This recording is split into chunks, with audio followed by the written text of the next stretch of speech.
Just when you thought things were at their worst, something even worse happens. At a time when nothing seems certain, not food, not travel, not jobs, not health, the book of Job offers insights for us to ponder. Why is this happening to me? Undeserved hardship, punishment, unbearable pain, bereavement, or the suffering of those close to us? This is the question running through the book. This question does not allow an easy or trite answer. And further, we have to ask ourselves if our faith and beliefs and worldview are dependent on everything going well. And if we suffer catastrophe, whether our faith also would suffer. If things do not go our way, do we conclude that God is absent and that faith is for the foolish? Through the ages, the story of Job has addressed various audiences, including the displaced population of Judah, the entire nation defeated and destroyed and taken into captivity after they had entered into a covenant agreement with God, who rescued them from slavery in Egypt. How could they now be back in slavery? And as we hear about tragic events in the world, the same question hangs in the air. And we should note that it's not just warfare that kills people. According to the National Safety Council, over the past 2 years, about 80,000 people were killed in the United States in traffic accidents. Man-made calamities seem to be much worse than those that occur in nature. Why me? And we note that this was not a question that troubled Job when he was wealthy, highly respected, and when he feared God. The fable-like beginning and ending to this book sort of correspond to the formula of once upon a time, and at the end he lived happily ever after. The story begins with Satan suggesting to God that Job is God-fearing only because everything is going well for him. But if those things were to be removed, his faith also would be gone.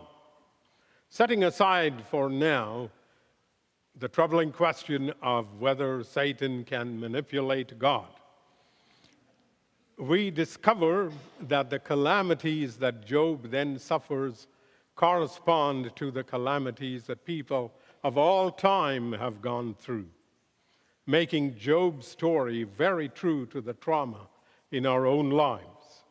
First, his animals are all captured and his workers murdered. Then fire destroys all of Job's farms, and all the animals and workers are hapless victims. Next, all of his trade, his businesses, are destroyed with the loss of his people and their camels. After that, a great wind destroys his home and kills all his children. But this is not yet the end for this man. Finally, his body is struck with a gruesome illness. He has terrible outbreaks on his skin. And so bad is his condition that his wife suggests to him that he euthanize himself by cursing God. But his noble response is to ask, shall we accept only good from God and not accept evil? But his woes do not end there. He is visited by his friends, who come to help him but end up causing him much greater anguish. The personalities of his friends are varied. Eliphaz is a kind of prophet. Bildad is a wise man. Zophar rambles on about not being able to understand fully the ways of the Almighty. And together they unleash what can only be called a marathon of mansplaining that doesn't sit well with Job. They advise him to plead guilty because he must have done something wrong to bring on this punishment. And so his punishment must be well deserved. And if nothing else, he must be guilty of original sin, sin that he was born with, and that must be the cause of his suffering. And Job, at this point, his frustration vastly increased, wishes that he could put God on trial and present his case of undeserved suffering in a court of law. He feels that he is no more than an uprooted tree. He is alone, abandoned, and mocked by all. But then a ray of hope emerges in his darkness. He imagines that in the future, his case would be inscribed on a monument, and everybody in the future would know that Job was innocent. And then he goes on to imagine a wonderful thing. He imagines that a Redeemer will appear to be his advocate.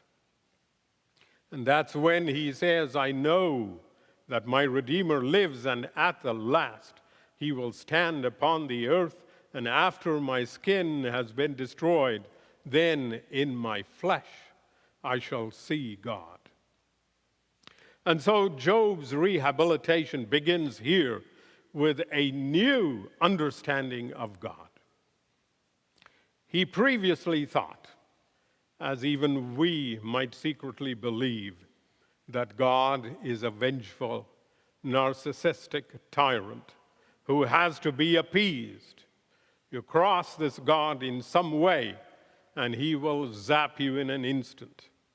Thus, it's critical to offer sacrifices and follow the law, to pay protection money, and perhaps increase your pledge.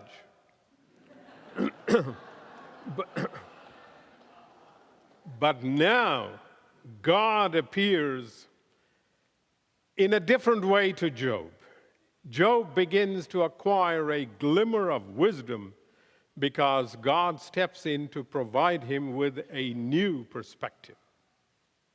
God takes Job with him deep into the vast domains of the cosmos, the free domains of the wild, into nature, and the imaginative domains of the primordial.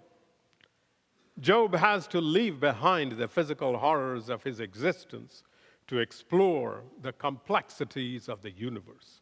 He is forced to recognize the smallness of his own existence, that he is merely an infinitesimal part of the grandeur of the universe, and that his life can only become meaningful when he acquires wisdom, the wisdom that is to be found in a new level of consciousness, a consciousness that in his existence in God, and not in all the material things that he previously thought defined his life. But wisdom is not something to be acquired in the manner in which one acquires college credentials. It is a driving force in nature. It is a dynamic dimension of the universe. It was discerned by the ancients, and that quest for wisdom continues in our time. God says to Job, discern the origins of the earth, observe the limits of the ocean, locate the place of the dawn, probe the domains of the deep, discern the place of light and darkness, observe the weather, research the realms of space. And in this grand tour and consideration of some of the varieties of life that exist, all kinds of animals are named: the ostrich, the donkey, wild ox, mountain goat, hawk and eagle, ibis, lion, rooster, and the raven. And there's a magnificent passage that describes horses. Do you give the horse its strength or clothe its neck with a flowing mane? Do you make it leap like a locust, striking terror with its proud snorting? It paws fiercely, rejoicing in its strength, and charges into the fray. It laughs at fear, afraid of nothing. It does not shy away from the sword. The quiver rattles against its side, along with the flashing spear and lance. In frenzied excitement, it eats up the ground. It cannot stand still when the trumpet sounds. At the blast of the trumpet, it snorts. Aha! It catches the scent of battle from afar. And God asks Job, did you have anything to do with this? Such is the wonder of creation and the power of nature to heal. And in exploring it with God, Job gives up the ego-centered consciousness with which he had lived. He recenters his consciousness in God. He concludes, I spoke of things I did not understand, things too wonderful for me to know. My ears had heard of you, but now my eyes have seen you. Job came to the realization of who he is before an omniscient God. This is a point beyond the demanding answers we wish, based on the limitations of our rational minds. And this is what we saw in our gospel reading today. A clever question based on limited understanding. If a married person remarries upon the passing of a spouse, whose spouse will they be in heaven?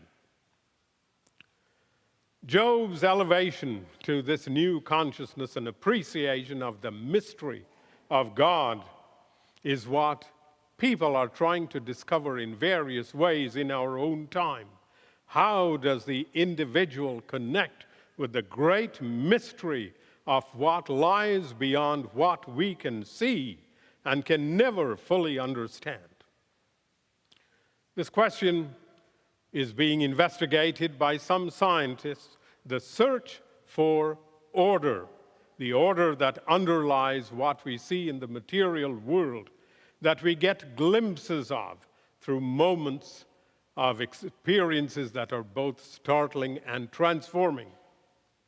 The Santa Fe Institute, for example, has as its mission searching for order in the complexity of evolving worlds. C.G. Jung introduced the term synchronicity to describe the inexplicable relationship between two unrelated events that can bring about transformation in the life of an individual. Joseph Jaworski, a major figure in management and the training of global leaders, created a forum to train global leaders to be servant leaders. He was heavily influenced by the physicist David Bohm, one of the greatest scientists of the 20th century. And Bohm said, the field of the finite is all that we can see, hear, touch, remember, and describe. But the infinite is subtle and intangible, conveyed by spirit, whose root meaning is wind or breath. This energy or spirit infuses all living beings, and without it, any organism must fall apart into its constituent elements. That which is truly alive in the living being is this energy of spirit, and this is never born and never dies.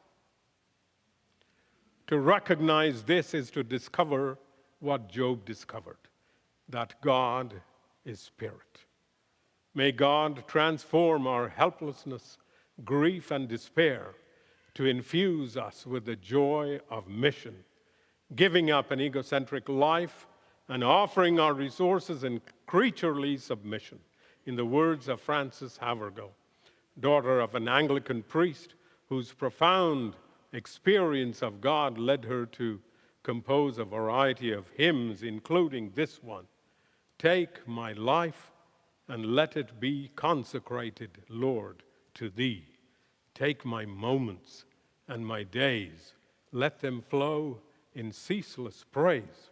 Take my hands and let them move at the impulse of thy love. Take my feet and let them be swift and beautiful for thee. Take my voice and let me sing always only for my King. Take my lips and let them be filled with messages from thee. Take my silver and my gold, not a mite would I withhold. Take my intellect and use every power as thou shalt choose. Take my will and make it thine.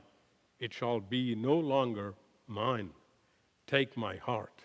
It is thine own. It shall be thy royal throne. Take my love, my Lord. I pour at thy feet its treasure store. Take myself, and I will be ever only all for thee. Amen.